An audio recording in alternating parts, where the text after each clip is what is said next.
கோவிலை சுற்றி ஒரு 2 கிலோமீட்டர் வச்சுக்கோங்க, எந்த முஸ்லிம் வீடு கடை வாடகை இது வந்தாலே நமக்கு ஆபத்து. ஆகவே திட்டமிட்டு இந்த மாதிரி ஒரு மலையை ஆக்கிரமிக்க ஒரு முயற்சி நடந்திருக்கிறது. இது இதே போல பேட்டர்ன் நிறைய உதாரணம் இருக்கு. நம்ம ஏமாந்துட்டோம்னா அது ஒரு பாஜக பிரமுகர் தான் போய் புகார்லாம் கொடுத்து பெரிய முயற்சி எடுத்துக்க அவருக்கு நான் பாராட்டுறேன். அவருடைய பேர் அந்த ஹரிஹரபுத்திரன். அவருக்கு பாராட்டுதல்கள், வணக்கங்கள், வீர வணக்கங்கள். வாக்காளர் சீர்திருத்தம் செய்யப்பட்டே தீரும் தெளிவா சொல்லியிருக்காரு. உடனே இவங்க அந்த அம்மா மிரட்டுறாங்க, மேற்கு வங்கத்தில் ரத்த ஆறு ஓடும். இது ஒண்ணு. இன்னொரு பக்கம் நீங்க பாத்தீங்கன்னா அந்த நீதித்துறை மேல ஒரு தப்பான ஒரு அபிப்பிராயத்தை ஏற்படுத்துறாங்க, ஸ்பீக்கர் மேல ஏற்படுத்துறாங்க.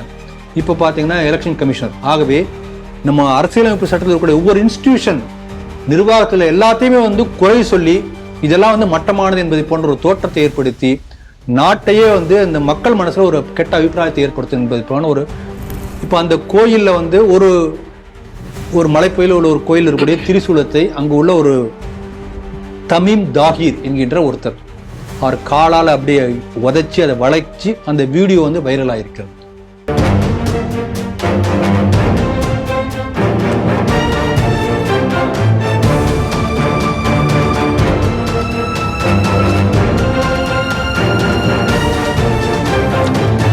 தேசபக்த ஸ்ரீ டிவி நேயர்களுக்கு வணக்கம். இன்று சிந்திக்க இருக்கக்கூடிய செய்திகள் குறித்து முதலில் பார்க்கலாம். பேரையூர் தும்பநாயக்கன்பட்டியில் விநாயகர் கோயில் திருப்பணி, நீதிமன்ற தீர்வையும் மீறி முஸ்லிம்கள் போராட்டம். தொல்லியல் துறை கட்டுப்பாட்டில் உள்ள யானைமலையில் சிலுவை, இந்து அமைப்புகள் எதிர்ப்பு. நீதிமன்ற அவமதிப்பை தவிர்க்க திட்டமிட்டு தாமதமாக மேல்முறையீடு, இரும்புக்கரம் கொண்டு அடக்க உச்சநீதிமன்றம் காட்டம். தலைமை தேர்தல் ஆணையர் ஞானேஷ்குமாரை பதவி நீக்கம் செய்ய எதிர்க்கட்சிகள் திட்டம். மலேசியாவில் திரிசூலத்தை காலால் மிதித்து அவமதித்த தமீம் தாஹிரி அப்துல் ரஷாக் செயலுக்கு மலேசிய இந்து சங்கம் கண்டனம்.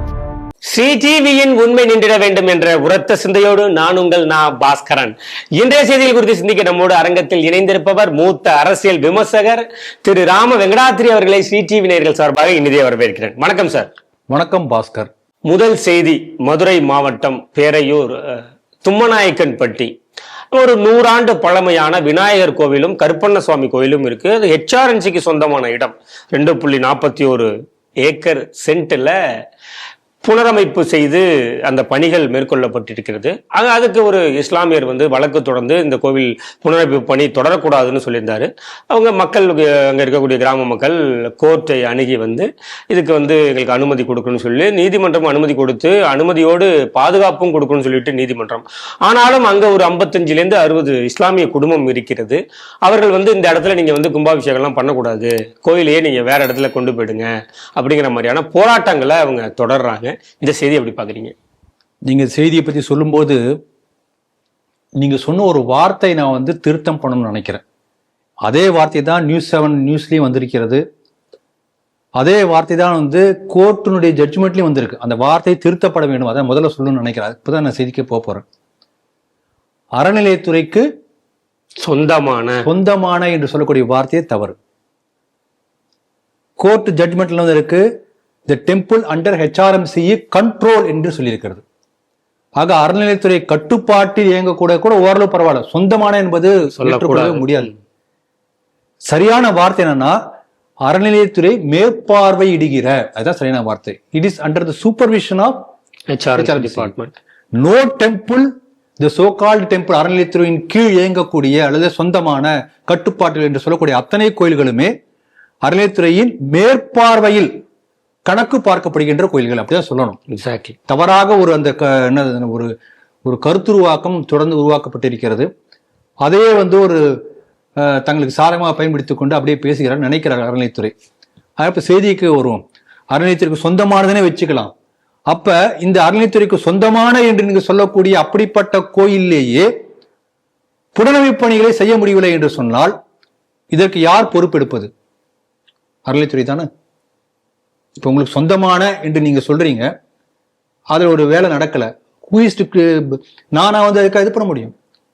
ஆனா பாருங்க, அங்குள்ள பொதுமக்கள் முனைந்து போராடி கொண்டிருக்கிறார். இது அறநிலையத்துறையுடைய நிலை. இவங்க வந்து வேணுங்கிற போது சொந்தமான அண்டர் அவர் கண்ட்ரோல் என்று அவங்க பேசுவாங்க. பிரச்சனை வரும்போது பொதுமக்கள், இந்துக்கள், பக்தர்களை பார்த்துக்கோ, பேசாம வேடிக்கை பார்க்கும். இன்னும் சொல்ல போனா திருப்பரங்குன்றத்துல எதிராகவே போய் மேல்முறையீடு பண்ணுவேன்னு சொல்லி போகுதான். அந்த அளவுக்கு அறநிலைத்துறை கோயில்களை காப்பாற்றி கொண்டிருக்கிறது. அதுக்காக இந்த நீங்க சொன்ன வார்த்தைக்கு நான் சொன்ன வந்தேன். இப்ப பாருங்க, இந்த செய்திக்கு வருவோம். கிட்டத்தட்ட 100 ஆண்டுகள் பழமையான ஒரு கோயில், அந்த கோயிலை புனரமைக்க போகிறார்கள். அந்த கோயிலுக்கு போகக்கூடிய வழி, கோயிலை ஒட்டி ஒரு வழி இருக்கு, பாதை வழியாக அடுத்த ஒரு சின்ன ஊர் குடியிருப்பு. அந்த குடியிருப்புல வந்து முஸ்லீம்கள் ஒரு 50 குடும்பம் இருக்கு. இவ்வளவுதான் விஷயமே. இப்ப என்ன சொல்றான், நீ புனரமைப்பு இடிச்சலாம் கட்டாத, புனரமைப்பு பண்ணாத, கும்பாபிஷேகம் பண்ணாத, கோயிலை எடுத்து வேற இடத்துக்கு போயிடு. ஏன்னா இந்த கோயிலை ஒட்டின மாதிரி ரோட்ல போனா எங்க குடியிருப்பு வருது. அப்போ நம்ம நாட்டுல ஏதாவது ஒரு இடத்துல முஸ்லீம்கள் குடியிருந்தால் அந்த குடியிருக்கக்கூடிய பகுதியை ஒட்டியவாரோ அது போகக்கூடிய வழியிலேயோ கோயில் இருந்தா அந்த கோயில் இருக்கக்கூடாது. அப்படி என்ன நியாயம்? திட்டமிட்டு 100 ஆண்டுகள் பழமையான கோயிலுங்கிறாங்க. 100 ஆண்டுகள் பழமையாக அந்த முஸ்லீம் குடியிருப்பாங்களா தெரியல. அங்க ஊர் மக்களை கேட்கணும். திட்டமிட்டு அந்த கோயிலுக்கு போகக்கூடிய வழியில சின்ன ஒரு குடியிருப்பை ஏற்படுத்தி இப்ப அந்த கோயிலே ஒண்ட பிடாரி ஊர் பிடாரியை ஓட்டுதான் சொல்லுவாங்க. ஒரு ஒட்டகம் வந்து பாலைவனத்துல டென்ட் போட்டிருந்தானு, டென்ட்டுக்குள்ள ஒட்டகம் வந்து குளிருது ராத்திரி, நான் மூக்க மட்டும் நீட்டிக்கிறேன், அப்புறம் மெதுவான வந்து முதுகு குளிருது, முதுகு நுழைச்சிக்கிறேன், அப்புறம் உள்ள இருக்க எல்லாத்தையும் துரத்திட்டு அதுவே டென்ட்டுக்குள்ள உட்காந்துச்சான்.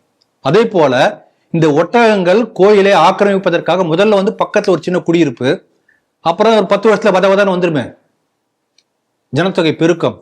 இப்ப இந்த இடம் நாங்க பக்கத்துல இங்க இடம் இருக்கு, நீங்க கோயிலை வேணா காலி பண்ணிட்டு போங்க என்று சொல்லக்கூடிய அளவுக்கு உங்களுக்கு தைரியம் வருகின்றது என்று சொன்னால் அந்த அளவுக்கு இவங்களுக்கு தமிழக அரசு மீது நம்பிக்கை வைத்திருக்கிறார்கள் என்ற அர்த்தம். நம்ம என்ன பண்ணாலும் நம்முடைய தமிழக அரசு ஒன்றும் பண்ணாது. இப்ப சமீபத்தில் நடந்த திருப்பரங்குன்றத்தையே பார்ப்போம். திருப்பரங்குன்றத்துல ஜட்ஜு தீர்ப்பு கொடுத்துட்டார். சட்டப்படி அந்த மலை முழுக்குமே வந்து முருகன் கோயிலுக்கு சொந்தம், மலையே வந்து சிவனுடைய வடிவம் என்று ஏற்கனவே பிரிவியூ கவுன்சிலே சொன்ன தீர்ப்பு அடிப்படையில் தான் திருப்பி அதுக்கப்புறம் வந்து 10 ஆண்டுகள் முன்பு தீர்ப்பு வந்தது. அதே அடிப்படையில தான் வந்து திருப்பி அதை இம்ப்ளிமெண்ட் பண்ண தான் சொல்றாரு. புதுசா இந்த ஜட்ஜ்மெண்ட்டும் எதுவும் வரல. லண்டன் பிரிவியூ கவுன்சில்ல சுதந்திரக்கு முன்பு கொடுக்கப்பட்ட தீர்ப்புகளின் அடிப்படையில் தான் இந்த 2 ஜட்ஜ்மெண்ட்டே வந்திருக்கு. அப்ப சட்டத்தின்படி தன்னுடைய கடமையை நிறைவேற்ற வேண்டிய அந்த காவல்துறையோ இந்து சமய அறநிலைத்துறையை செய்யாத போது 144 போட்டதே வந்து சட்டவிரோதம். அப்ப சட்டவிரோதமாக காவல்துறை இருக்கிறது, HRMC இருந்திருக்கிறது. சட்டப்படி தார்மீக உரிமை இந்துக்கள் இருந்தாலும் கூட சமூக அமைதியை காப்பாற்றுவதற்காக தங்களை கட்டுப்படுத்திக் கொண்டிருந்தார்கள் அந்த லட்சக்கணக்கான ஆயிரக்கணக்கான இந்து பொதுமக்கள். இது அங்க நம்ம பார்த்தோம். இங்கே இதே நிலைமை. சட்டப்படி கோர்ட் வந்து சொல்லியாச்சு, நீங்க போய் புனரமைத்துக் கொள்ளலாம், தெளிவா கொடுத்திருக்காங்க. போலீஸ் காவல்துறை இந்த கும்பாபிஷேகம் நடத்துவதற்காக புனரமைப்பதற்கான எல்லா ஒத்துழைப்பு பாதுகாப்பு ஏற்பாடுகளை கொடுக்க வேண்டும். ஒரு முஸ்லீம் ஒருத்தர் தடை கோரி வழக்கு போடுறாரு, அந்த வழக்கை தள்ளுபடி பண்ணிடுது. அதுக்கு முகாந்திரமே தள்ளுபடி பண்ணுது. அப்ப இத்தனை நடந்த பிறகு கூட 50 பேர் சேர்ந்து நாங்க உட்கார்ந்தோம்னா எங்களால் தடுக்க முடியும், நாங்க கோர்ட்டு தீர்ப்பை மதிக்க மாட்டோம், சட்டத்தை மதிக்க மாட்டோம் என்று விடாப்படியா பிடிவாதம் பிடிக்கிறாங்க. இந்துக்கள் அமைதி காத்துக் கொண்டிருக்கிறார்கள். இப்ப எந்த இடத்துலயும் பாத்தீங்கன்னா சட்டத்தை மதிக்காத ஒரு கூட்டமாக இந்த துலுக்கமாறு இருக்கிறார்கள். நம்ம ஊர்ல மட்டும் இல்லைங்க, மலேசியால ஒரு ஃப்ரெண்டு ஒருத்தர் வந்தார். மலேசியாவில் நீங்க வந்து குப்பையெல்லாம் போட்டீங்க, ரோட்ல போட்டீங்கன்னா எவ்வளவு தண்டனை தெரியும், கேட்டு பாருங்க. சிங்கப்பூர், மலேசியாவில் ரொம்ப ஸ்ட்ரிக்ட். பொது வெளியில வந்து நீங்க எச்சத்தை போடுறதோ குப்பை போடுறதோ எதுவும் பண்ண முடியாது. அதே போல நோ பார்க்கிங்ல அதை வண்டி நிறுத்தீங்கன்னா முடிஞ்சது கதை. நீங்க வண்டியை வேற புது வண்டி தான் வாங்கணும், அந்த அளவுக்கு உங்களை போட்டு டார்ச்சர் பண்ணிடுவாங்க. ஆனா இதே மலேசியால, இது மலேசியால ரூல், இதே மலேசியால வெள்ளிக்கிழமை தொழுகை நேரத்துல நோ பார்க்கிங் போர்டுக்கு நேரா வந்து வண்டியை நிறுத்திட்டு போனா முஸ்லீம், அவங்களுக்கு அந்த ரூல் அப்ளை ஆகாது.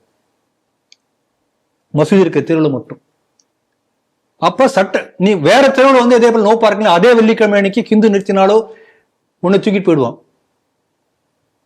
அப்ப சட்டத்தை மதிப்பது எங்கள் கடமை அல்ல என்று நினைக்கக்கூடிய மனப்பான்மை மலேசியாவிலிருந்து ஆரம்பித்து நம்ம ஊர் வரைக்கும் எல்லா ஊர்லயும் முஸ்லிம்களுக்கு பொதுவான ஒரு மனப்பான்மையாக மாறிக்கொண்டிருக்கிறது. அதாவது அந்தந்த ஊரில் அந்தந்த நாட்டில் இருக்கக்கூடிய சட்டங்கள் எங்களுக்கு பொருந்தாது அப்படின்னு உலகம் முழுக்க மனப்பான்மை வருகிறாங்க.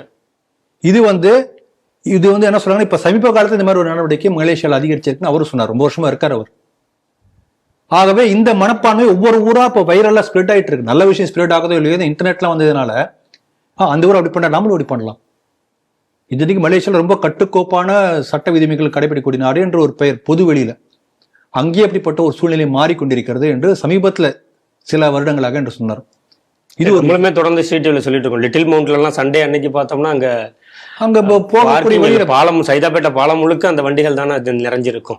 டிராபிக் ரூல்ஸ் வயலேஷன், இந்த போலீஸ் யாரும் ஒன்றும் சொல்ல மாட்டார், கமிஷனர் ஒன்றும் நடவடிக்கை எடுக்க மாட்டார். ஆகவே சிறுபான்மை என்கின்ற ஒரு கவசம் வந்து விட்டால் சட்டத்தை நாங்கள் மீறலாம் என்கின்ற ஒரு மனப்பான்மையை இந்த ஈகோ சிஸ்டம் ஏற்படுத்தி கொண்டிருக்கிறது. இது முதல்ல மாற்றப்பட வேண்டும், நான் சொல்லக்கூடிய முதல் விஷயம். ரெண்டாவது பாருங்க, இப்ப இந்த இதே போல ஒரு பேட்டர்ன், ஒரே மாதிரியான ஒரு இதே போல செயல்முறை எல்லா இடத்துலையும் நடந்துட்டு இருக்கு. இப்போ கோயிலுக்கு பக்கத்துல ஒரு இடத்த வாங்குவாங்க, அந்த இடத்த உடனே நீ இடிச்சு கட்டக்கூடாது, கோயிலுக்கு தாண்டி போகக்கூடாது இப்படி சொல்லுவாங்க. கோயிலுக்குரிய தெருவில் வந்து ஒரே ஒரு முஸ்லீம் வாடகைக்கு வீட்டுக்கு வருவாரு, கோயில் திருவிழா போகக்கூடாது, தேர் திருவிழா போகக்கூடாது, எல்லா ஊர்ல தான் நடந்துட்டு இருக்குல்ல. அப்ப இந்த சேம் பேட்டர்ன் ரிப்பீட்ஸ். அதனால ஹிந்துக்கள் விழிப்போட இருக்கணும். கோவிலை சுற்றி ஒரு 2 கிலோமீட்டர் வச்சுக்கோங்க, எந்த முஸ்லிம் வீடு கடை வாடகை இது வந்தாலே நமக்கு ஆபத்து. அந்த விழிப்புணர்வு ஹிந்துக்களுக்கு வந்தால் மட்டும்தான் நம்ம காப்பாற்றிக் கொள்ள முடியும். ஏன்னா சேம் பேட்டர்ன் ரிப்பீட்ஸ். நம்ம ஏற்கனவே பல முறை பல வகையான ஜிகாத் பத்தி பேசியிருக்கோம். லவ் ஜிகாத்து, லேண்ட் ஜிகாத்து எல்லாம் பேசியிருக்கோம். இது ஒரு வகையான லேண்ட் ஜிகாத் தான். இது வந்து ஹோலி லேண்ட் ஜிகாத், டெம்பிள் ஜிகாத்து கூட சொல்லலாம். டெம்பிள்களை எப்படி வந்து ஆக்கிரமித்து அதை வந்து தங்களுக்கு சாதகமாக பயன்படுத்திக் கொள்வது, அப்படி ஒரு புதிய ஒரு ஜிகாதை ஆரம்பித்திருக்கிறார்கள்.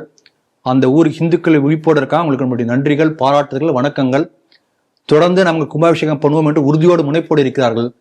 அவர்களுக்கு நம்முடைய வாழ்த்துக்கள், வணக்கங்கள். அடுத்த செய்தி, இதுவுமே வந்து மதுரை மாவட்டத்தில் நடந்திருக்கக்கூடிய செய்தி. ஒத்தக்கடை யானை மலை என்பது ரொம்ப பிரசித்தி பெற்ற ஸ்தலம். அங்க வந்து கிறிஸ்தவர்களுடைய ஆக்கிரமிப்பு சமீப காலமாக அதிகமாயிட்டு இருக்கு. இது வந்து தொல்லியல் துறைக்கு பாத்தியப்பட்ட இடம். இந்த இடத்திலுமே கிறிஸ்தவர்கள் ஆக்கிரமித்து அங்க சிலுவைகளை நட்டு வருகிறார்கள். இது சில இந்து முன்னணி இயக்கத்தை சேர்ந்தவர்கள், மானமுள்ள இந்துக்கள் ஒவ்வொரு ஊர்லயும் கொஞ்சம் கொஞ்சம் இருப்பாங்க, அவர்கள் எல்லாம் எதிர்ப்பு தெரிவிச்சுட்டு வராங்க. இந்த செய்தி எப்படி பாக்குறீங்க? இந்த யானைமலை என்பது பல புனிதமான பல தலங்கள் இருக்கக்கூடிய ஒரு இடம். அதே போல நீங்க சொல்லக்கூடிய இந்த பேரையூர் அடுத்து அதே மதுரை மாவட்டத்தில் ஒரு செய்தி வந்திருக்கிறது. இப்ப அந்த இடத்துல அந்த பிரசித்தி பெற்ற பல கோயில்கள் இருக்கக்கூடிய மலை மேல, தொல்லியல் துறை கட்டுப்பாட்டில் இருக்கக்கூடிய மலை மேல இவங்க வந்து சிலுவை கொண்டு நட்டு போறாங்க. தொல்லியல் துறையாவது மற்ற ஏதாவது எங்களுக்கு எதுவுமே கவலை. நாங்க நினைச்சா போன செய்தியில பார்த்த அதே தான். சிடிவில போன வருட ஆண்டு விழா நினைக்கிறேன், இதே போல பூண்டி நீர் தேக்கம், பூண்டி அந்த மலைப்பகுதியில், அந்த பூண்டி நீர் டேமுக்குள்ளார நீர்பிடிப்பு பகுதியில் உள்ளே போய் பாதையே அமைச்சு உள்ள ஒரு சர்ச்சு கட்டியிருக்காங்க. வனத்துறைக்கு சம்பந்தமான வனத்துறை. அது வந்து நீர் அதிகமா வரும்போது அந்த டேம் தண்ணி நிறைஞ்சிருக்கும், வெய்ய காலத்துல அந்த காடா இருக்கும். அந்த இடத்துல உள்ள போய் ஒரு டேம் ஆக்கிரமிக்கிறாங்க. வனத்துறையாவது ஒன்னாவது, இப்ப தொல்லியல் துறையாவது ஒன்னாவது. எந்த விதமான அரசாங்கத்துறைகள் நாங்க வந்து கேட்க மாட்டோம், ஏன்னா நாங்க மைனாரிட்டி, சட்டம் எங்களை ஒன்றும் செய்யாது. இப்படி எண்ணக்கூடிய மனப்பான்மை தொடர்ந்து நம்ம நாட்டில் வந்து அதிகமாகி கொண்டே இருக்கிறது. போன செய்தியில பார்த்தோம், அங்க வந்து அந்த மைனாரிட்டியில துருக்கமார் வந்தாங்க, இப்ப கிறிஸ்துவர்கள் வந்திருக்கிறார்கள். அங்க பல சமண படுகைகள் இருக்கின்றன, தொல்லியல் துறையுடைய கண்ட்ரோல்ல இருக்கு. தமிழ்நாட்டில் இப்ப எப்படி நீங்க அகோபில மடம் சொல்றீங்க இல்லையா, நரசிம்மருக்கான ஒரு ஃபேமஸான ஒரு கோயில், அதே போல இந்த யானைமலையினுடைய ஒரு பகுதியில ஒரு புகழ்பெற்ற பிரசித்தி பெற்ற நரசிம்மர் கோயில் இருக்கு.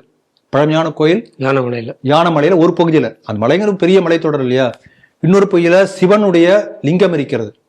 அந்த கோயில் அடிவாரத்துல முருகன் கோயில் இருக்கிறது. அந்த யானைமலையுடைய இன்னொரு அடிவாரத்துல பிரத்யங்கரா கோயில் இருக்கிறது. இப்படிலாம் வந்து அதுவே வந்து முழுக்க முழுக்க புனிதம். அந்த மலையே வந்து எப்படி கிரிவலம் வருகிறார்கள் திருவண்ணாமலையில, அதே போல திருப்பரங்குன்றம் கிரிவலம் வருகிறார்கள். அந்த மலையே வந்து ஈசனுடைய வம்சம் என்று சொல்கிறோம். அதே போல சிவன் வடிவமாகவே ஈசன் வடிவமாக இந்த மலையை கருதக்கூடியவர்கள் இருக்கிறார்கள். அப்படிப்பட்ட புனிதமான மலையில வந்து சிலுவை நட்டிருக்காங்க. இந்த மலைக்கு இன்னும் பல பெருமைகள்லாம் இருக்கு. இங்க பிள்ளை லோகாச்சாரியார் கேள்விப்பட்டிருக்கீங்களா? இல்ல, கேள்விப்பட்ட தெரியாது. தெரியல. திருவரங்கன் உலா படிச்சிருக்கீங்களா? அது என்ன தெரியும் நினைக்கிறோம். திருவரங்கன் உலா அந்த ரங்கநாதரை கொண்டுட்டு போயிட்டு, ஆமா, பலாலிக்காவுடைய படையெடுப்பின் போது திருவரங்கம் கோயில் சூறையாடப்பட்ட போது அவங்களாம் அங்க இருக்கிற அந்த திருவங்களுடைய விக்கிரகத்தை எடுத்துக்கொண்டு ஓடுறாங்க. ஒரு 6-7 பேர் கொண்ட ஒரு குழு, அதுக்கு எந்த விதமான பாதுகாப்பும் வரக்கூடாது, எந்த விதமான ஆபத்தும் வரக்கூடாதுன்னு சொல்லி ஒவ்வொரு ஊரா எடுத்துக்கொண்டு போய் அப்படியே இங்கிருந்து கேரளா போய், கேரளால இருந்து திருப்பியும் மைசூர் சமஸ்தானத்துக்கு போய், அதன் பிறகு திருப்பதிக்கு வந்து திருப்பி ஒரு 40 ஆண்டு காலத்துக்கு பிறகு அந்த ஸ்ரீரங்கம் வந்து சேர்கிறது. என்னுடைய திருமேனி அந்த மூர்த்தியுடைய மேல ஒரு துலுக்குமாருடைய கை படக்கூடாது என்று அவ்வளோ ஒரு வீராப்போடு பண்ணாங்க. ஒரு பெரிய குழு போகுது. அந்த குழுவுக்கு தலைமை தாங்கியவர் அந்த பிள்ளை லோகாச்சாரியார். 107 வயசு. யோசனை பண்ணி பாருங்க, 107 வயசுல இந்த மாதிரி பெருமாளை சுமந்து கொண்டு ஓட முடியுமா? மெதுவால நடந்து போல, ஏன்னா அடுத்து எப்போ எனக்கு தெரியாது, வேகமா எடுத்துட்டு போனோம். அப்ப அந்த மாதிரி 107 வயசுல பெருமாளை தன்னுடைய தோளிலே சுமந்து சென்ற பிள்ளை லோகாச்சாரியார் இந்த யானைமலையை கடந்து போகும்போது அங்கேயே மரணம் அடைந்து விடுகிறார். அவர் பிருந்தாவனம் இருக்கு, பிள்ளை லோகாச்சாரிய பிருந்தாவனம் அங்க இருக்கு, யானைமலையில. அப்ப இப்படிப்பட்ட ஒரு சரித்திர முக்கியத்துவம் வாய்ந்த மலை மீது கிறிஸ்தவர்கள் வந்து சிலுவை நட்டிருக்காங்க. அதுக்காக எத்தனையும் சொல்றேன் நான். திட்டமிட்டு பண்ணிருக்காங்க. இதுல பாருங்க, 3 பேர் தான் லோக்கல் ஆள் போய் அந்த சிலுவை நட போயிருக்காங்க. மிச்சர வெளியூர்காரங்க எல்லாம் சேர்ந்து சிலுவை நட்டு பூஜை பண்ணிருக்காங்க, வழிபாடு நடத்திருக்காங்க. ஆகவே திட்டமிட்டு இந்த மாதிரி ஒரு மலையை ஆக்கிரமிக்க ஒரு முயற்சி நடந்திருக்கிறது. இது வந்து இதே போல நிறைய உதாரணம் இருக்கு. நம்ம ஏமாந்துட்டோம்னா அது ஒரு பாஜக பிரமுகர் தான் போய் புகார்லாம் கொடுத்து பெரிய முயற்சி எடுத்துக்க. அவருக்கு நான் பாராட்டுறேன். அவருடைய பேர் அந்த ஹரிஹரபுத்திரன் நினைக்கிறேன், ஹரிஹரபுத்திரன். அவருக்கு பாராட்டுதல்கள், வணக்கங்கள், வீர வணக்கங்கள். ஏன்னா வந்து இப்படி வந்து அந்த காலத்துல வந்து நம்ம கை விட்டதுனால திருப்பரங்குன்றம் பிரச்சனை இன்னைக்கு வந்திருக்கு இல்லையா? சிக்கந்தர் பாஷா அப்படின்னு சொல்லி ஒருத்தர் தர்கா எப்படி வர விட்டாங்க. அந்த தலைமுறையினரின் அலட்சியம் இப்ப நம்ம பாதிக்கிறோம். அதே போல நம்ம அலட்சியமா இருந்துட்டோம்னா வருங்கால தலைமுறையும் அதே. அதுக்காக அவர் பெரிய முனைப்படுத்த அவர் பாராட்டுதல், அதுக்காக சொல்றாரு. இதே போல பாருங்க, இன்றைக்கு நம்ம கன்னியாகுமரியில் போனோம்னா விவேகானந்தருடைய பாறை இருக்கு, பாக்குறோம். விவேகானந்தர் தவம் செய்த பாறை. அது மட்டுமல்ல, அந்த பாறைக்கு இன்னொரு பேர் ஸ்ரீபாத பாறைன்னு பேரு. வடக்கே, நம்ம நாட்டுல என்ன நம்பிக்கைன்னா, வடக்கே இருந்து சிவன் வடக்கு தென்பக்கம் பார்த்து வந்து இந்தியாவை நோக்கி தவம் பண்றாரு. இமயமலையில உட்காந்து, கைலாசத்துல உட்காந்து. தெற்க ஸ்ரீபாத பாறையிலிருந்து அம்மன் வந்து ஒத்தைக்கால் நின்று கொண்டு கன்னியாகுமரி தாய் வந்து சிவனை பார்த்து தவம் பண்றாங்க. 2 பேருடைய பார்வைக்கு இடையிலே இந்த நாடு இருக்கிறது. நம்முடைய நம்பிக்கை அது. ஸ்ரீபாத பாறையில அம்மனுடைய பாதச்சோடு கல்லிலேயே அந்த பாதமே இருக்கும். விவேகானந்த கேந்திராக்கு நீங்க போனா பார்க்கலாம். அப்படிப்பட்ட ஸ்ரீபாத பாறையில தான் விவேகானந்தர் போய் அங்கிருந்து தவம் பண்ண போறது, அவருக்கு ஞானம் பிறக்கிறது, சிகாகோவுக்கு போக வேண்டும் என்று தெளிவு கிடைக்கிறது. அப்படிப்பட்ட ஸ்ரீபாத பாறையில விவேகானந்தர் 100ஆண்டு விழா நடக்கும் சமயத்துல அங்க ஒரு நினைவு சின்னம் எழுப்பணும் என்று சொல்லி எல்லாரும் சேர்ந்து முடிவு செய்த போது எல்லாம் முடிவு பண்ணிட்டாங்க. எல்லா கட்சிகள் எல்லாரும் சேர்ந்து ஒரு குழு அமைச்சு இந்த மாதிரி பண்ண முடிவு பண்றாங்க. மறுநாள் காலையில பார்த்தோன்னா கிட்டத்தட்ட 12 அடி உயரத்துக்கு கான்கிரீட் சிலுவை அங்க இருக்கு. ஏன் சிலுவை நட்டிருக்கான்னா, அந்த ஸ்ரீபாத பாதைக்கு போறதுக்கு நீங்க நிலத்துல இருந்து உள்ள போனோம் இல்லையா, அந்த கடற்கரையை முழுக்க ரோமன் கத்தோலிக்க கிறிஸ்தவர்கள், மீனவர்கள் அத்தனை பேர் கிறிஸ்தவர்களா மதம் மாறி இருக்கிறார்கள். சர்ச்சில் கூப்பிட்டான், நைட்டோட நைட்டா சிலுவை நட்டுட்டு என்ன சொல்றான்னா, இது வந்து யார் தெரியுமா? ஜேவியருடைய சிலுவை, பிரான்சிஸ் ஜேவியருடைய சிலுவை. யார் இந்த ஜேவியர்? யாருங்க? சேவியர், கோவால புனிதர். அவர் என்ன புனிதமான காரியம் என்ன தெரியுங்களா? பல கிட்டத்தட்ட 80,000 பேருக்கு மேல வந்து கழுத்தை வெட்டி கையை வெட்டி கொலை பண்ணவர். பல பேரும் சித்திரை பண்ணுவதற்காக விசேஷமான கருவிகள் வச்சிருந்தார். யாரெல்லாம் கிறிஸ்தவ மதத்துக்கு மாறவில்லையோ அவர்களை சித்திரவதை செய்யவோ கொலை செய்யவோ கிறிஸ்துவம் அனுமதிக்கிறது என்று சொல்லி அதற்கு ஒரு விளக்கம் கொடுத்தவர். இன்குவிசிஷன் என்று பெயர். அதன் பிறகு ஒரு உலகத்திலே மிகப்பெரிய ஒரு பெரிய பேசு பொருளாகி உலகத்துல பல இடங்களில் போய் பேசி இந்த இன்குவிசிஷன் நடத்தக்கூடாது என்று சொல்லி கிறிஸ்துவ சபையில முடிவு பண்றாங்க. அப்படிப்பட்ட கொடூரமான அந்த சேவியருக்கு அந்த இடத்துல சர்ச்சு வச்சு சிலுவை வச்சு சர்ச்சு நடணும். அப்போ ஒரு ஏக்நாத் ரானடே என்று அவர் தான் அதுக்கான அந்த முனைப்பை காட்டினார். RSS என்ற பெரிய தலைவர்.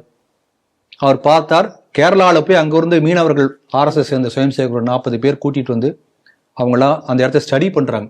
ஸ்டடி பண்ணி உடனே பண்ணல, மாசக்கணக்கில் எப்படி கரண்ட் இருக்கு, எப்படி வேவ் போகுது, எங்க மக்கள் இருக்காங்க யோசனை பண்ணி ஒரு நாள் இதே போல நடுராத்திரி முடிவு பண்றாங்க. ஆபரேஷன் விஜயதசமின்னு பேர். விஜயதசமிக்கு கரெக்டாக அந்த வேலையை பண்றாங்க.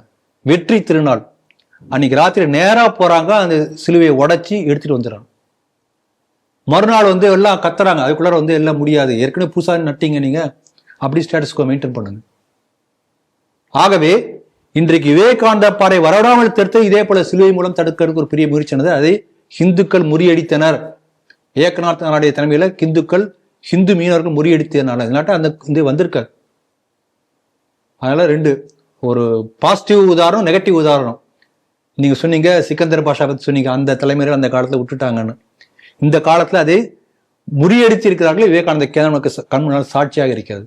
இதே போல பாருங்க, இங்கிருந்து நீங்க சென்னையிலிருந்து கிளம்பி திண்டிவனம் போனீங்கன்னா வஜ்ரகிரி மலை, அங்க போனீங்கன்னா இயேசு இப்படி கையை விரிச்சு நிற்பார். அங்க மலை மேல உச்சி, கீழே வந்து வஜ்ரகீஸ்வரர் ஆலயம் இருக்கிறது, மலை மேல் உச்சி பிள்ளையார் கோயில். அந்த பிள்ளையார் கோயில் வந்து கொஞ்ச நாள் வந்து மலை உச்சிக்கு போய் நடந்து போக மக்கள்லாம் சோம்பேறித்தனப்பட்டு கொஞ்ச நாள் வழிபாடெல்லாம் போச்சு. சிலுவை நட்டா, சிலுவைக்கு அப்புறம் வந்து இயேசு சிலையை வச்சான் பெருசா, அந்த பிரேசில் நாட்டு இயேசுல மாதிரி பெருசா இருக்கும். அந்த மலை முழுக்க வந்து கிறிஸ்தவ ஆக்கிரமிப்பு பண்ணிட்டாங்க. கோர்ட்ல வழக்கு நடந்து கொண்டிருக்கிறது. மேல்மருவத்தூர் பக்கத்துலயும் ஒரு உத்தரமேரூர் பக்கத்துல இருக்கும். நீங்க இங்கிருந்து போகும்போது வலது பக்கம் வரும். பரங்கி மலையும் அப்படித்தானே? பரங்கி மலை, பிரிங்கி மலை. அது சிலுவை நட்டு வந்ததா தெரியல. ஆனா இது நம்ம கண் முன்னால சிலுவை நட்டு அதன் பிறகு மலையை ஆக்கிரமிக்கப்பட்ட ஒரு உதாரணம் வஜ்ரகிரீஸ்வரர். இதே போல கௌதமஞ்சிகிட்ட பேசிட்டு இருந்தேன். கன்னியாகுமரி மாவட்டத்திலிருந்து இதுக்கு கேரளாவுக்கு போற வழியில காளிமலை என்று காளி கோயிலுக்குரிய மலை, அதுலயும் சிலுவை நட்டு இதே போல ஆக்கிரமிப்பு. சென்னி மலை, ஈரோடு பக்கத்துல போராட்டத்தை முன்னெடுத்து மீட்டுட்டோம், இந்துக்களுடைய எழுச்சி. அதே போல திருப்பதி மலை, ராஜசேகர ரெட்டி முதலமைச்சராக இருந்த போது மலை மீது சிலுவை நட்டு சர்ச்சு வைக்கிறதுக்கு முயற்சி பண்ணார்.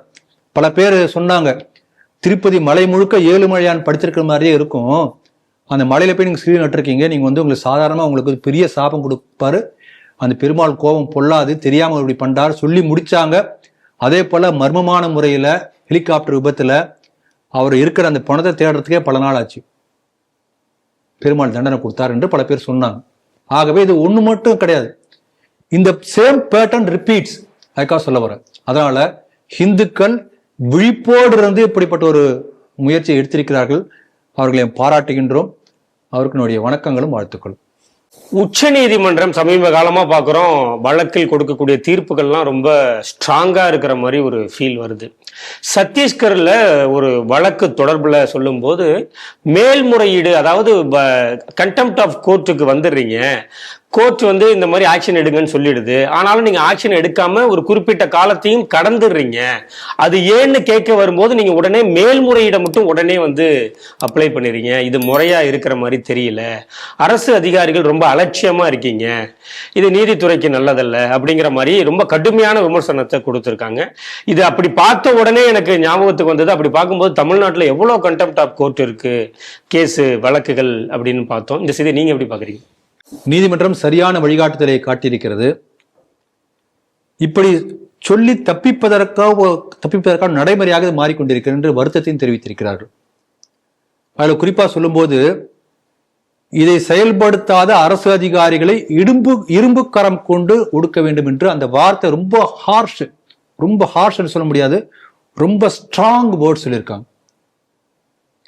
ஏன்னா இதுல திருப்பி நமக்கு தான் ஞாபகத்துக்கு வருகிறது. அந்த வார்த்தை உண்மையிலேயே நேர்மையான அதிகாரிகளை சுடும். ஆமா, சொல்லக்கூடிய வார்த்தை தான், நேர்மையான அதிகாரிகளை. திருப்பரங்குன்றத்துக்கு கிளாசிக் எக்ஸாம்பிள் அதுதான் நம்ம திரும்ப பார்க்கிறோம். நீதிமன்றம் ஒரு தீர்ப்பு குடிக்கிறது, அந்த தீர்ப்பை அமல்படுத்தணும், யாராருன்னு அமல்படுத்தணும். அதை வந்து மீறுவதற்கோ அதை மாற்றி பேசுவதற்கோ சட்டத்துறை அமைச்சருக்குலாம் எந்த விதமான இதுவும் கிடையாது, எலிஜிபிலிட்டி கிடையாது. இம்ப்ளிமெண்ட் பண்ண, அவ்வளவுதான். இம்ப்ளிமெண்ட் பண்ணிட்டு நீ மேல்முறையீடுக்கு போ, அந்த டைம்குள்ளார நீ இம்ப்ளிமெண்ட் பண்ணு. இப்ப 3 மாசம் டைம் கொடுக்குறாங்க, 3 மாசம் வந்து ஒண்ணுமே பண்ண மாட்டாங்களா? 3 மாசம் கழிச்சு செயல்படுத்தலன்னு சொல்லிட்டு ஒருத்தர் கண்டெம்ப்ட் ஆஃப் கோர்ட் போட்ட பிறகு அதன் பிறகு மேல்முறையீடு பண்றாங்க. அது உடனே பண்ணுவாங்க. ஆமா, அதை உடனே பண்ணுவாங்க. அப்ப நீ கண்டெம்ப்ட் கோர்ட் தான், நீ ஒரு 3 மாசத்துக்குள்ளார பண்ணினா கூட பரவாயில்ல. அப்போ ஒரு மெத்தன போக்கு என்ன நீதிமன்றம் பாட்டுக்கலாம், ஒரு இது போட்டுக்கலாம். அப்ப என்ன சொல்லியிருக்காங்க, இந்த 3 மாசத்துக்குள்ளார என்ன செய்யணும்னு சொல்லியிருந்தனோ அதை நீங்க செஞ்சு முடிச்சுட்டு வந்து ரிப்போர்ட் பண்ணுங்க, அடுத்த ஹியரிங் அடுத்த மாசம் வச்சிருக்கேன், அப்புறம் நீங்க என்னங்கிறத நம்ம பார்த்துக்கலாம் என்று தெளிவா ஒரு முகத்தில் அடிச்ச மாதிரி சாட்டை அடி அடிச்சிருக்காங்க. ஆகவே அரசு அதிகாரிகள் சட்டத்தை மீறக்கூடாது, சட்டத்தை காக்கக்கூடிய முன்னுதாரணமான உள்ளவர்களாக இருக்க வேண்டும், தெளிவா சொல்லியிருக்காங்க. இதேதான் வந்து இங்க திருப்பரங்குன்றத்தில் இப்ப நடந்துட்டு இருக்கு. சட்ட அவமதிப்பு நடந்துட்டு இருக்கு, ரொம்ப தெளிவா சொல்லியிருக்காரு. ஆகவே அதை அதை நாங்க பார்த்துக்கிறோம், கண்டெம்ட் போவீங்களா என்று அந்த இவர் கேட்டிருக்காரு. அந்த வீடியோ வந்தது, நீங்க போங்க கண்டெம்ட் போங்க பார்த்துக்கிறோம். அப்ப இது ஒரு சகஜமான நடைமுறையா மாறி இருக்கிறது. அதுதான் இந்த கோர்ட் எடுத்துரைக்கிறது. இப்ப தமிழ்நாட்டிலேயும் வந்து இதுக்கு அடுத்து கலெக்டர் நிபந்தனையற்ற மன்னிப்பு கேட்டிருக்கார். அடுத்து மேற்கொண்டு இந்த வழக்கு தொடரும்.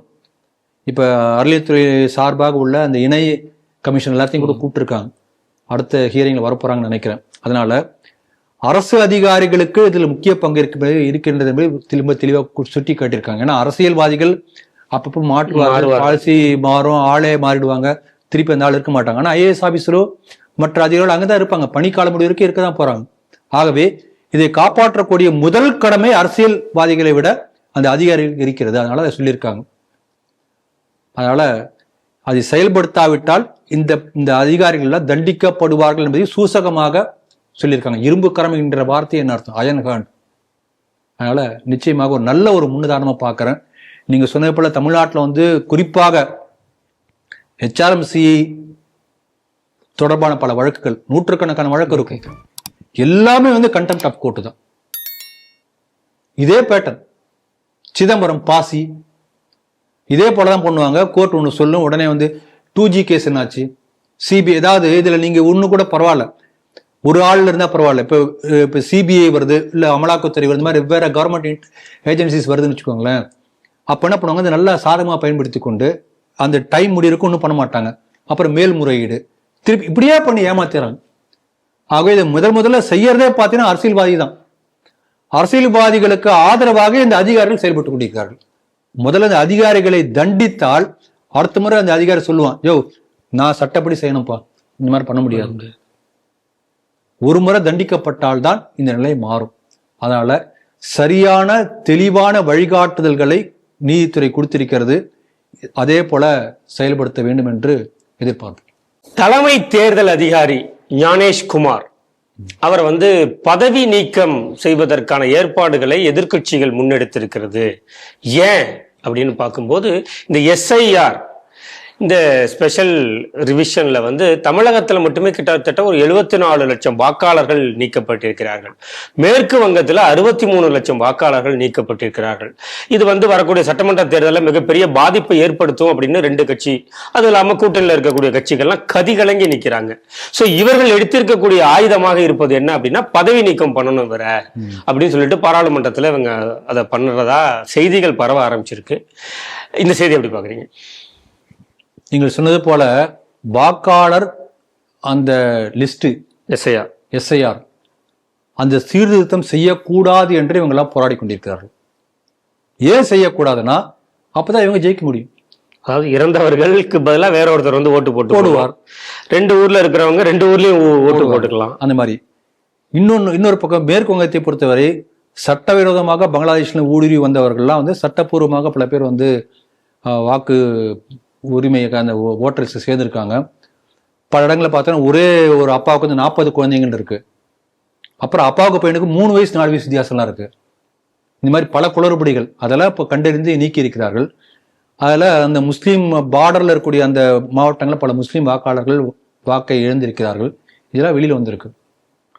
அப்ப இந்த கள்ளத்தனமாக ஊடுருவிய பங்களாதேஷ் முஸ்லீம்கள் வந்து அவங்களுக்கு வாக்குரிமை மீட்டுக் கொடுக்க வேண்டும் என்பதில் தமிழகமும் மேற்கு வங்கமும் முனைப்போடு இருக்கு என்று எடுத்துக்கொள்ளலாம். ஏன்னா நீங்க திருப்பூர்ல வந்து போன மாதிரி ஜெயிச்ச MLAவே பேசினார், இங்க திருப்பூர் வந்து முஸ்லீம் ஜனத்துக்கு அதிகமாயிடுச்சு, அப்படிப்பட்ட அதிகமான முஸ்லீம்கள் எங்களுக்காக ஓட்டு போட்டிருக்காங்க, அதனாலதான் நாங்க ஜெயிச்சிருக்கோம், அந்த முஸ்லீம்களுக்கெல்லாம் நாங்க நன்றி கடன் பெற்றிருக்கோம் அந்த MLAவே பேசுறார் பாராட்டு கூட்டத்துல. எங்க இருந்து வந்திருக்க திருப்பூர்காரங்களை போய் கேட்டு பாருங்க, அந்த முஸ்லீம்லாம் யாருன்னா எல்லாம் பங்களாதேஷ்ல சட்டவிரோதமா வந்தவங்க. அப்படி வந்தவர்களுக்கு வாக்குரிமை கிடைத்து ஓட்டும் போட்டு DMKவும் தேர்ந்தெடுத்திருக்கிறார்கள். அப்ப ஏன் இவங்க முனைப்பா இருக்காங்க? இப்படிப்பட்ட சட்டவிரோதமான வாக்குகள் மூலமாக தான் ஜெயிக்க முடியும் என்பது அவங்களுடைய அனுபவம். இப்ப எலெக்ஷன் கமிஷன் அங்க போயிருக்காரு, கருப்பு கொடி காட்டுறாங்க மேற்கு வங்கத்துக்கு, காளியம்மன் கோவில். ஆமா. அப்ப பங்களாதேஷ் முஸ்லீம் ஓட்டு போடணும், பங்களாதேஷ்ல இருந்து சட்டவிரோதமா வந்த அந்த திருட்டுத்தனமான வந்த முஸ்லீம் MLAவும் ஆகலாம், கவுன்சிலராகவும் ஆகலாம். ஏன்னா அதுக்கு வாய்ப்பு இருக்கு. அவர்கள் மூலமாக தேர்ந்தெடுக்கப்படக்கூடியவர்களை நாட்டை ஆளும் என்று நினைக்கக்கூடிய அளவுக்கு இந்த அரசியல்வாதிகள் தரம் தாழ்ந்து போயிருக்கிறார்கள். இவ்வளவு பெரிய ஆபத்து பாருங்க நாட்டுக்கு. ஆகவே இவர் ஞானேஷ்குமார் ரொம்ப தெளிவா இருக்கார். இந்த வாக்காளர் சீர்திருத்தம் செய்யப்பட்டே தீரும் தெளிவா சொல்லியிருக்கார். உடனே இவங்க அந்த அம்மா மிரட்டுறாங்க, மேற்கு வங்கத்தில் ரத்த ஆறு ஓடும் சொன்னாங்களா இல்லையா? சொன்னாங்க. அவர் தெளிவா சொல்லிட்டார், இந்த வாக்காளர் சீர்திருத்தத்தை மையமாக வைத்து யாராவது கலவரம் செய்ய நினைத்தால் அந்த ஆட்சி கலைக்கப்படக்கூடிய அதிகாரம் தேர்தல் கமிஷன் இருக்கு, தெளிவா சொல்லிட்டார். நீதிமன்றத்துக்கு இணையான அந்தஸ்தை உள்ளது தேர்தல் கமிஷன். நமக்கே அவர் சொன்ன பிறகு தெரியுது, அந்த சட்ட அமைத்து அந்த இதெல்லாம் சொல்றார், இந்த செக்ஷன் படி எல்லாம் சொல்றார். டிஎன் சேஷனுக்கு அப்புறம் இந்த மாதிரி ஒரு ஆள் தேர்தல் கமிஷனுக்கு எந்த அளவுக்கு பவர் இருக்கு என்பதை புரிய வச்சிருக்க அவர் தான். இப்ப கதிகலங்க போயிருக்காங்க. இன்னொரு பக்கம் பாருங்க, இந்த ஞானேஷ்குமார் யாரு? அவர் கேரளால தன்னுடைய ஐஏஎஸ் அந்த பதவி இருந்தார். அதை முடிச்ச பிறகு உள்துறை அமைச்சகத்துக்கு வந்தார். உள்துறை அமைச்சகத்துக்கு அவர் பணிப்பு இருந்த போது 2 முக்கியமான ஒரு வேலையை செஞ்சிருக்கார். ஒன்னு, 370 நீக்குவதற்கு ஒரு மிகப்பெரிய ஒரு சட்ட வடிவமான முன்வடிவுகள்லாம் அவர் தான் கைட்லைன்ஸ் அவர் தான் கொடுத்திருக்கார். பெரிய ஒரு ரோல், பெரிய பங்கு பண்ணியிருக்கார். அதெல்லாம் இன்னைக்கு காஷ்மீர் 370 நீக்கப்பட்டு இருக்கிறதுனா அதுக்கு இவருடைய பெரிய பங்கு இருக்கிறது. அதே போல ராம ஜென்ம பூமிக்கு வானலாபிக்கு அந்த ராமர் கோயில், அந்த ராம ஜென்ம பூமி சேத்திர ட்ரஸ்ட் உருவாகுவதற்கு முக்கியமான கைட்லைன்ஸ் கொடுத்தவர் இவர் தான், ஞானேஷ்குமார். இதெல்லாம் ஒரு பக்கம் இருக்கட்டும். பீகார் என்று சொன்னாலே உடனே ரவுடி ராஜ்யம், அப்படி எலெக்ஷன் ரீபோல், தீ வைப்பு, பூத் கேப்சரிங் எத்தனை நடக்கும்? பீகார் எலெக்ஷன் எப்படி நடந்தது? இப்ப பல பேஸ் கிடையாது, 12 பேஸ், 10 பேஸ், 8 பேஸ்லாம் இல்லை. இவ்வளவு அழகா நடத்தி முடிச்சார் பாருங்க. ஆகவே இவரை பார்த்து பயந்து போயிருக்கிறது தமிழகமும் மேற்குவங்கமும். ஏன்னா இவங்கள ஜெயிச்சது இத்தனை நாள் தில்முழு தான் ஜெயிச்சாங்க. இப்ப அந்த தில்முழு போயாச்சு. இதுல இத்தனை லட்சம் பாருங்க. மேற்கு வங்கத்தில் தான் நிறைய இந்த மாதிரி டுபாக்கூர் வாக்காளர்கள் இருப்பாங்கன்னு நினைச்சோம்னா அதை விட டுபாக்கூர் தமிழ்நாட்டுல ஜாஸ்தி, மேற்கு வங்கத்தோட ஜாஸ்தி. அப்ப இந்த டுபாக்கூர் வச்சு இத்தனை நாள் ஜெயிச்சிருக்காங்க.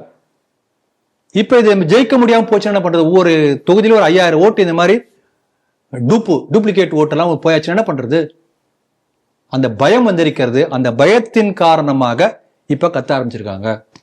இதுல ஒரு பக்கம் வேற, இவர் பாஜகவின் ஸ்போக்ஸ் பர்சன், பாஜகவுக்காக ஆதரவாக செயல்படக்கூடிய ஒரு ஐஏஎஸ் அதிகாரி. ஆனா அப்படி செயல்பட்டது யாரு பார்த்தா இதுக்கு முன்னால பல காங்கிரஸ் அதிகாரிகள் அப்படி செயல்பட்டு இருக்காங்க. சேஷன் பத்தி சொன்ன இல்லையா? அதுக்கப்புறம் கில்லுன்னு ஒருத்தர் வந்தார், தேர்தல் சீஃப் கமிஷனர் வந்தார். அவர் பணிக்காலம், அவர் நிறைய காங்கிரஸ் சாதகமா எவ்வளவு உதவி பண்ணாருங்கிறத நான் சொல்லல. அதுக்கப்புறம் காங்கிரஸ் எப்படி கவனிச்சது நீங்க பாத்தீங்கன்னா அவர் எவ்வளவு செஞ்சிருப்பாரு நீங்க புரிஞ்சுக்கலாம். அவர் தன்னுடைய பதவிக்காலம் முடிஞ்ச உடனே காங்கிரஸ் கட்சியில சேர்றாரு, உடனே எம்பி ஆயிடுறாரு. திருப்பி 2ஆம் முறை எம்பி ஆறாரு. 2 times காங்கிரஸ் கேவ். பதவிக்காலம் முடிவதற்கு முன்பாகவே அந்த முடிஞ்ச உடனே நினைக்கிறேன் கரெக்டா அந்த டைம்ல உடனே பத்ம விபூஷன், பாரத் ரத்னாவுக்கு முன்னதாக உள்ள அந்த விருது அதை இவர் கொடுக்குறாங்க, கட்சியில சேர்க்கிறாங்க, எம்பி ஆக்குறாங்க. அதன் பிறகு இவர் மினிஸ்டர் ஆகிறார், இளைஞர் நல்வாழ்வு மற்றும் விளையாட்டுத்துறை அமைச்சர் ஆகிறார். இவர் அந்த மாதிரி அமைச்சராக இருந்த போதுதான் காமன்வெல்த் கேம்ஸ் நடந்து அதுல கோடிக்கணக்கான ஊழல். இந்த பேனா 30 ரூபானா 300 ரூபா, 2000 ரூபா அப்படியெல்லாம் வாங்கியிருப்பாங்க. இந்த மாதிரி ஒரு அசிங்கமான ஊழல் நடந்ததே இல்லை. அப்படிப்பட்ட ஊழலுக்கெல்லாம் துணை போனவர். அப்ப இவர் ஐஏஎஸ்ஆ இருந்திருக்கும் போது, தேர்தல் கமிஷன் இருக்கும்போது எந்த அளவுக்கு காங்கிரஸ் சப்போர்ட்டா இருந்திருப்பார். இத்தனையும் செய்தது காங்கிரஸ் கட்சி. இப்படிப்பட்ட கட்சிகள் தான் இன்னைக்கு அந்த கட்சி ராகுல் காந்தி கை நீட்டி பேசுறாரு. என்ன, ஞானேஷ் பிஜேபிக்கு சாதகமாக நடந்துக்கிறாரு, அவர் சரியான வகையில சட்டம் கொடுக்கக்கூடிய உரிமைகளை பயன்படுத்தி இருக்கிறார், சட்டவிரோதமாக வரக்கூடியவர்கள் ஓட்டு போடக்கூடாதுங்கிறார், டூப்ளிகேட் செத்து போன ஓட்டு போடக்கூடாதுங்கிறார். ஆகவே நேர்மையானவர்களை பார்த்து இந்த ஏமாற்றுக்காரர்கள் பயந்து கொண்டிருக்கிறார்கள் என்பதுல எந்த விதமான ஒரு சந்தேகம் இல்லை.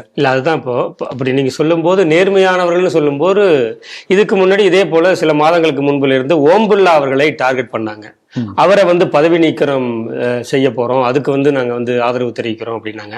அதே போல தமிழகத்தில இருந்து நீதி அரசு GRS மேலையும் அங்க அந்த மோஷனுக்கு போச்சு. இந்த மாதிரி இவரையும் பதவி இறக்கம் செய்யணும் அப்படின்னு சொல்லிட்டு இதையே ஒரு பேட்டர்னா இப்ப புதுசா இவங்க ஒரு ட்ரெண்ட் மாதிரி இதை செட் பண்றாங்களா? அதாவது ஜனங்கள் ஒரு விஷயம் புரிஞ்சுக்கணும். இப்ப GRS மேல இம்பீச்மெண்ட் மோஷன் கொண்டதுக்கு முயற்சி பண்ணாங்க. அதே சுப்ரீம் கோர்ட் காரி துப்பிச்சு இல்லையா? இப்ப நீதிமன்ற அவமதிப்பு வழக்கு தொடரலாம் என்று சுப்ரீம் அந்த கோர்ட்டே சொல்லியிருக்கு. வழக்கு நடந்து கொண்டிருக்கிறது. இவங்க எந்த இம்பீச்மெண்ட் மோஷன் கொண்டு வரணும்னு நினைச்சாங்களோ அவர் இன்னும் வழக்கு நடத்தி கொண்டிருக்கிறார். இவங்க கை கட்டி இப்ப நிக்கிறாங்க. இதே கலெக்டரோ இதே வந்து தமிழ்நாடு அரசாங்கம் போக போக என்ன ஸ்டாண்ட் எடுக்கும் தெரியாது. அதனால இவர்கள் தன்னை தற்காத்துக் கொள்வதற்காக எந்த விதமான கீழ்த்தரமான முடிவுக்கும் போக தயாரா இருக்காங்க. இது ஒண்ணு. இன்னொரு பக்கம் நீங்க பாத்தீங்கன்னா அந்த நீதித்துறை மேல ஒரு தப்பான ஒரு அபிப்பிராயத்தை ஏற்படுத்துறாங்க, ஸ்பீக்கர் மேல ஏற்படுத்துறாங்க. இப்ப பாத்தீங்கன்னா எலெக்ஷன் கமிஷனர். ஆகவே நம்ம அரசியலமைப்பு சட்டத்தில் இருக்கக்கூடிய ஒவ்வொரு இன்ஸ்டிடியூஷன் நிர்வாகத்துல எல்லாத்தையுமே வந்து குறை சொல்லி இதெல்லாம் வந்து மட்டமானது என்பதை போன்ற ஒரு தோற்றத்தை ஏற்படுத்தி நாட்டையே வந்து இந்த மக்கள் மனசுல ஒரு கெட்ட அபிப்பிராயத்தை ஏற்படுத்தும் என்பது போன ஒரு கட்டமைப்பை தொடர்ந்து ஏற்படுத்தி கொண்டிருக்கிறார்கள். அதுல ஒரு பகுதியாக இந்த ஒரு நடந்து கொண்டிருக்கு. இது ஒரு பக்கம். இன்னொரு பக்கம் மம்தா பானர்ஜி அப்ப முன்னெடுத்திருக்காங்க. இதை அவங்க வந்து காங்கிரஸுக்கு மாற்றாக நான் தான் ஒரு வலிமையான எதிர்கட்சி என்ற ஒரு தோற்றத்தை ஏற்படுத்துவதற்காகவும் அவங்க பண்ணியிருப்பாங்கன்னு நினைக்கிறேன். எப்படி இருந்தாலும் ஒன்றும் நடக்க போறதில்லை. நிச்சயமாக மிகப்பெரிய பாதிப்பை தமிழக தேர்தலிலும் மேற்குவங்க தேர்தலிலும் ஏற்படுத்தும் என்கின்ற காரணத்தினால்தான் இந்த அளவுக்கு எதிர்த்து கொண்டிருக்கிறார்கள். இவங்க எதிர்க்கிறதுல இருந்தே எந்த அளவுக்கு இவங்க வந்து இதை வச்சு திருமுழு பண்ண முயற்சி பண்ணியிருப்பார்கள் என்பதை நாம் ஊகித்துக் கொள்ள முடியும். உலகம் முழுக்க இந்துக்கள் பரவி வாழ்றாங்கன்னு தான் சொல்லணும். அதுல சில குறிப்பிட்ட நமக்கு அண்டை நாடு பக்கத்துல இருக்கக்கூடிய நாடு அப்படின்போது சிங்கப்பூர்ல கொஞ்சம் இந்துக்கள் பெருவாரியா இருக்காங்க.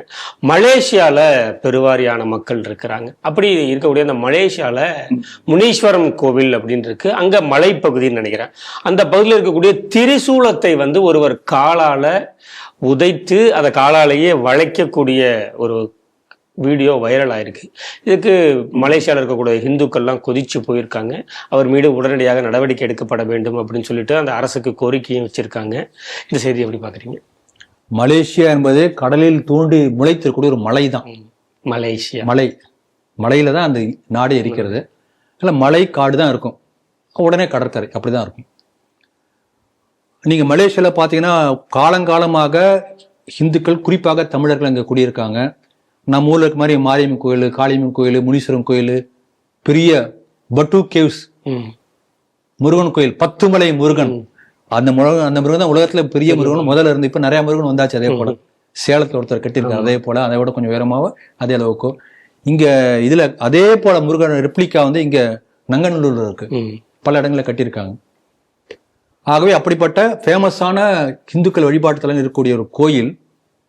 இப்ப அந்த கோயில்ல வந்து ஒரு மலைப்பகுதியில் உள்ள ஒரு கோயில் இருக்கக்கூடிய திரிசூலத்தை அங்கு உள்ள ஒரு தமீம் தாஹிர் என்கின்ற ஒருத்தர் அவர் காலால் அப்படியே உதைச்சி அதை வளைச்சி அந்த வீடியோ வந்து வைரல் ஆயிருக்கிறது.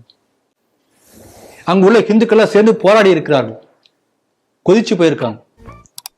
எங்களை அவமானப்படுத்திருக்க தாங்க முடியாது. ஒரு இளைஞன் போய் அந்த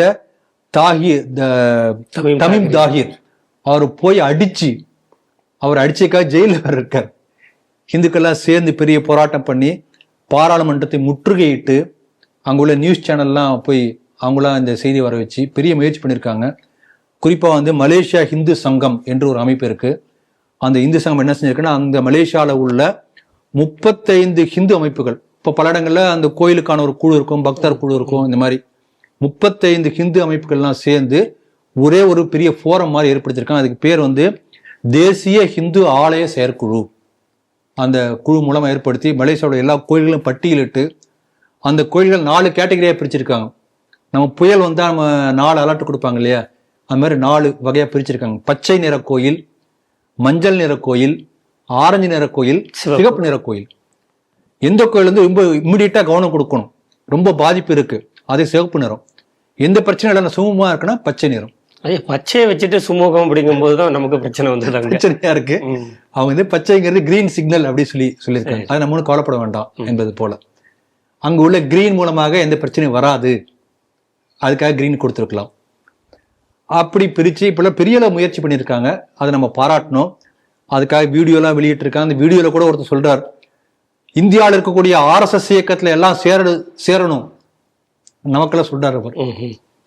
அதனால ஒரு பழமொழி ஒன்று உண்டு, ஒரு ஸ்லோகம் ஒன்று உண்டு, சங்கே சக்தி கலவு யுகை என்று சொல்லுவார்கள். அது என்ன எப்படி ஆரம்பிக்குன்னா வந்து திரேதா யுகத்துல ஒவ்வொரு யுகத்தை பத்தி வரும்.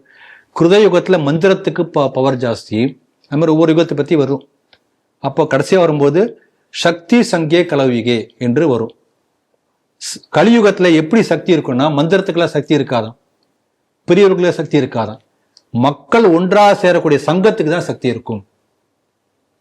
ஆகவே மலேசிய ஹிந்து சங்கம் ஒன்றாக சேர்ந்து ஒன்றுபட்ட ஹிந்து சக்தி வென்று தீரும் என்ற உண்மையை நமக்கு காட்டியிருக்காங்க. அதனால அதைத்தான் அவங்களும் சொல்லியிருக்காங்க. RSSல சேருங்கன்னு அவர் சொல்றாரு. நமக்கு நம்மளாம் ஒன்றாக சேர்ந்தாலும் இந்துக்களுக்கு வெற்றி கிடைக்கும் என்று அவர் சொல்லியிருக்கிறார். அதற்காக இந்த செய்தியை நீங்க சொன்னதுக்கு நம்ம பாராட்டுறேன். ஹிந்துக்கள் ஒன்றாக சேர்ந்தாலும் அவங்களுக்கு பாதுகாப்பு. மலேசியாவாக இருந்தாலும் சரி, தமிழ்நாடாக இருந்தாலும் சரி, பேரையூராக இருந்தாலும் சரி, தமிழ்நாட்டில் மதுரை மாவட்டமாக இருந்தாலும் சரி. ஆகவே ஒன்றுபட்ட ஹிந்து சக்தி வெல்லும் என்பதற்கான உதாரணமாக இந்த செய்தியை நான் பார்க்கிறேன்.